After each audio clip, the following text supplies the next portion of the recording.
अस्सलाम वालेकुम। डिस्कस करेंगे topic 9.8 diffraction of light.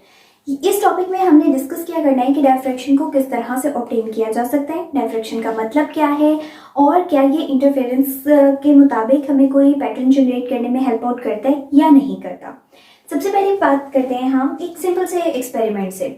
Sometime आप ये देखते हो कि कुछ जगहों पर आपने लाइट ट्रेवल करिए, ठीक है, कोई लाइट सोर्स लिया, वहां से लाइट आ रही है और उस लाइट के पाथ के अंदर, ठीक है, यहाँ से लाइट ट्रेवल करिए और उसके पाथ में आपने कोई ना कोई ऑब्स्टेकल रख दिया है, कोई रुकावट रख दी है, ठीक है। जब आपने वो रुकावट रखी है और लाइट रेज जा रही हैं तो इसकी बैक साइड पे क्या फिनोमेना होगा।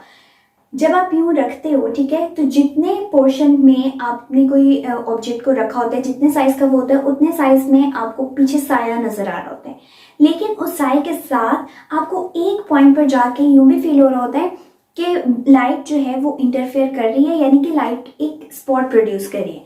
किस तरह से कि लेट्स सपोज यहाँ पर हमने एक पत्थर रखा है, ठीक, और लाइट आ रही थी, यहाँ पर लाइट आ रही है। जब ये लाइट आ रही थी, हमें ये पता है कि इस पत्थर से नहीं लाइट ट्रेवल करी, जब नहीं करी तो यहाँ पर पूरी की पूरी इतने पोर्शन में क्या हो जाना चाहिए था, अंधेरा हो जाना चाहिए था, कोई भी आपको एक जर्रा सा भी रोशनी का नजर नहीं आना चाहिए था। लेकिन हुआ क्या कि सर्टेन पॉइंट पर जाके इसके बिल्कुल सेंटर में एक डार्क स्पॉट आपको लाइट का नजर आया। वो क्यों आया? ये एक सिंपल सा एक्सपेरिमेंट है जिसको आमतौर पर हम घरों में भी परफॉर्म कर सकते हैं। अगर ये आ रहा है, क्यों आ रहा है, तो इसके बारे में हमने जानना है। और वो जानने के लिए कौन सा टॉपिक हमारे पास होना चाहिए? डायफ्रैक्शन ऑफ लाइट का।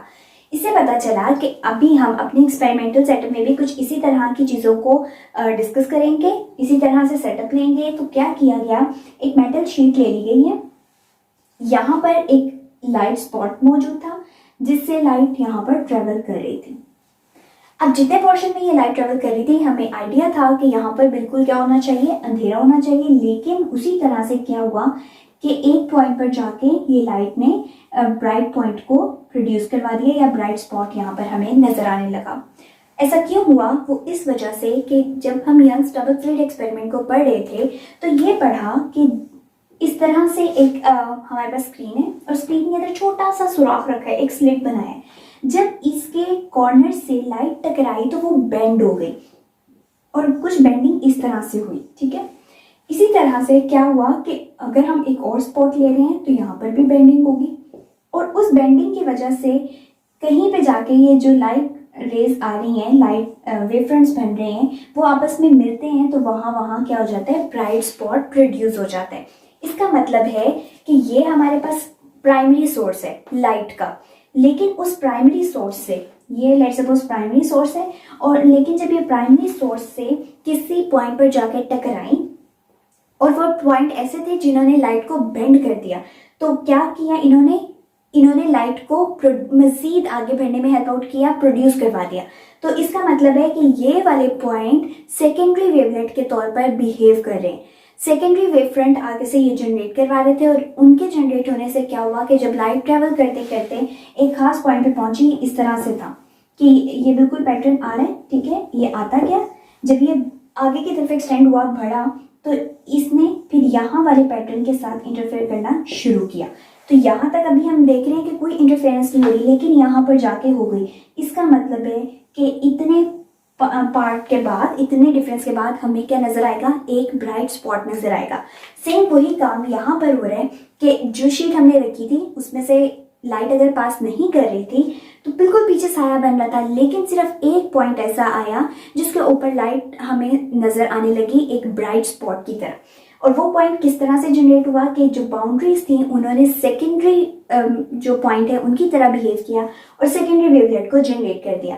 उन वेवलेट की जब या वेव फ्रंट्स की आपस में इंटरफेरेंस हुई तो उन्होंने एक ब्राइट पॉइंट को वहां पर प्रोड्यूस करवा दिया। इससे क्या पता चला कि यहाँ पर ये जो फेनोमेना हो रहा है कि बेंडिंग हो रही है लाइट की, उस बेंडिंग का नाम क्या है, diffraction. So bending of light rays, bending of light waves, कोई भी वेव्स हो सकती हैं, फिलहाल हम लाइट की बात करें तो लाइट को ही यहाँ पर कंसीडर करेंगे। Bending of light waves and spreading of waves into geometrical shape of obstacle is called diffraction obstacle.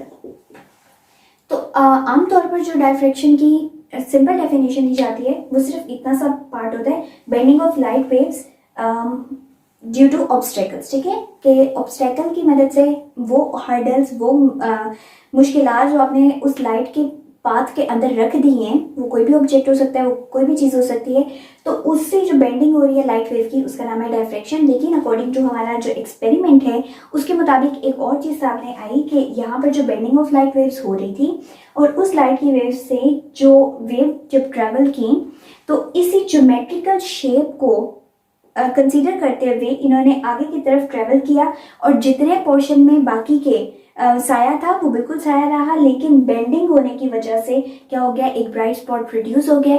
इसका मतलब है कि इस ऑब्स्टेकल का जो ज्योमेट्रिकल शेप थी उसको फॉलो करते हुए लाइट बेंड करके हमें कोई पैटर्न दिखा रही है, इसका मतलब है ये भी डायफ्रैक्शन ही हो रही है, ठीक है।